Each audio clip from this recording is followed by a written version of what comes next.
কাছে এর আরবি শব্দ হচ্ছে গেরিব। গেরিব মানে কাছে। সামনে এর অর্থ হচ্ছে গিদ্দাম। গিদ্দাম এর অর্থ হচ্ছে সামনে। পিছনে অর্থ হচ্ছে ওরা। দেরি আরবিতে বলে তাখির। তাখির মানে দেরি করা।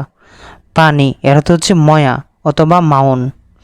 পানিকে আরবিতে ময়া অথবা মাউন বলে। সব এর অর্থ হচ্ছে কুল্লু। কুল্লু মানে সব। সূর্য এর অর্থ হচ্ছে শামস। শামস মানে সূর্য। সাগর অথবা সমুদ্র এর অর্থ হচ্ছে বাহার। বাহার মানে সাগর অথবা সমুদ্র। নদী এর অর্থ হচ্ছে নাহার। আকাশ আরবিতে বলে সামা অথবা সামাউন। সামা অথবা সামাউন এর অর্থ হচ্ছে আকাশ। শিফা এর অর্থ হচ্ছে আরোগ্য। মুফিদ মানে উপকারী। মারিদ এর অর্থ হচ্ছে রোগী। মারিদ মানে রোগী। ওয়ারিস এর অর্থ হচ্ছে উত্তরাধিকারী। রাইস মানে সভাপতি। সভাপতি এর আরবি হচ্ছে রাইস। শীতকাল এর অর্থ হচ্ছে সীতা। সীতা মানে শীতকাল। ইজলিস এর অর্থ হচ্ছে বসা। বসা মানে ইজলিস। মুস্তাশফা বাংলা হচ্ছে হাসপাতাল।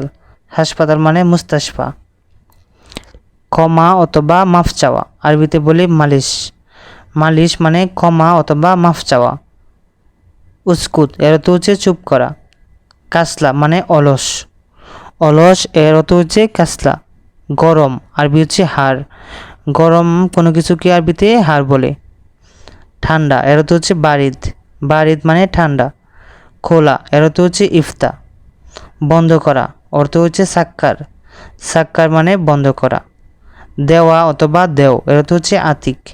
আতিক মানে দেওয়া অথবা দেও। চুক্তি মানে ইত্তেফাক। দেরি এর অর্থ হচ্ছে তাখির। নষ্ট মানে কারবান। কোনো কিছু নষ্ট বা খারাপ সেটাকে আরবিতে কারবান বলে। ভাগ্য এর অর্থ হচ্ছে নসিব। নসিব মানে ভাগ্য।